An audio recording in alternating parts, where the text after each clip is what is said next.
Kita tahu imam baca salah, lahang jali dalam Fatihah. Sah tak salat kita sebagai makmum? Baik. Semayang ini dia ada bacaan dalam semayang. Bacaannya ada rukun, ada sunat. Kalau sunat kita baca salah, tak boleh fadilat bacaan. Nampak? Patutnya kita baca Subhana Rabbiyal Azim, Subhana Rabbiyal Azim. Kita nak kerah. Subhanallah azim, subhanallah azim, subhanallah azim. Faham? Nak kerah. Nak. Maka tidak sah bacaan itu, tak betul, tak ada pahala baca tasbih rukuk. Tapi kalau rukun, tak sah semayang. Rukun ada 4. Takbir, Fatihah, tahiyat, salam. 4 ni sebut molek. Tak betul, kena ulang. Tak ulang, tak sah semayang. Nak?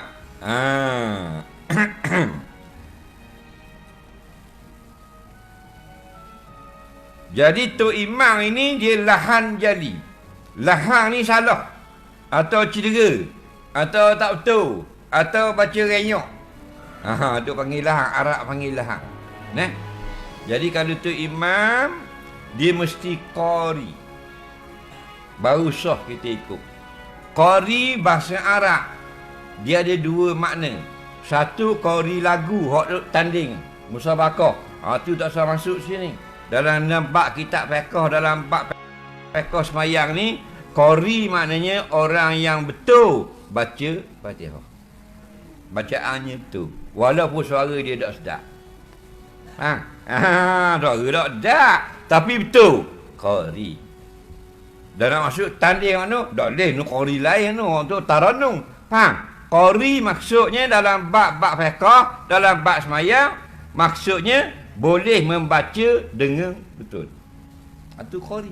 Faham lagi?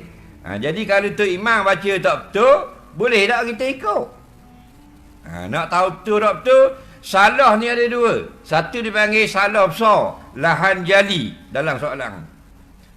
Jali tu terang sangat salah. Ghairi magadu.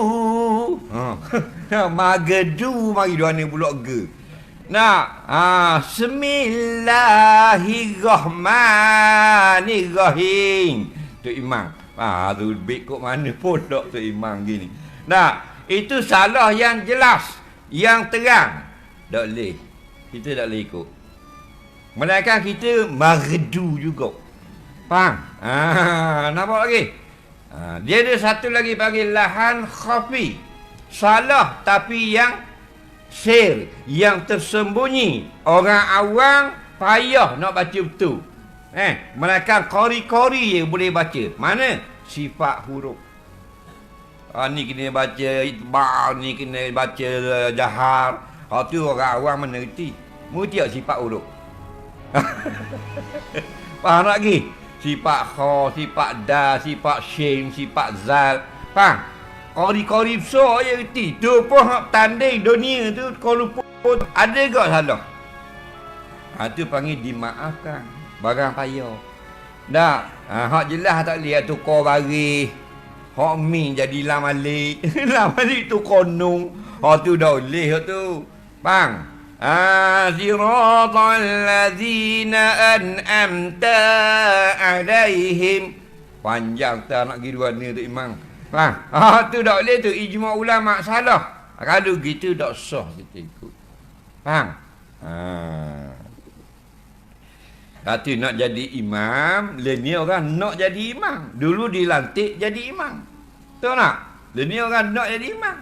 Dulu dilantik, tahu tak? Zaman sahabat kan? Dilantik. Zaman kita nak jadi imam. Pasal ada gaji ni. Ada gaji tak salah. Hati kerana nak ada gaji tu salah. Faham lagi? Geng kerja-kerja agama. Membuat kerja agama jadi imam, dibayar gaji 4 juta pun harus. Yang nak boleh kita nak jadi imam. Boleh ke? Boleh banyak ni, boleh banyak ni. Takut-takut terbawa-bawa dalam tugas dia kayak gini. Takut tak ada pahala. Zaman dulu, zaman sahabat ada nak jadi pemimpin. Ada? Tak ada.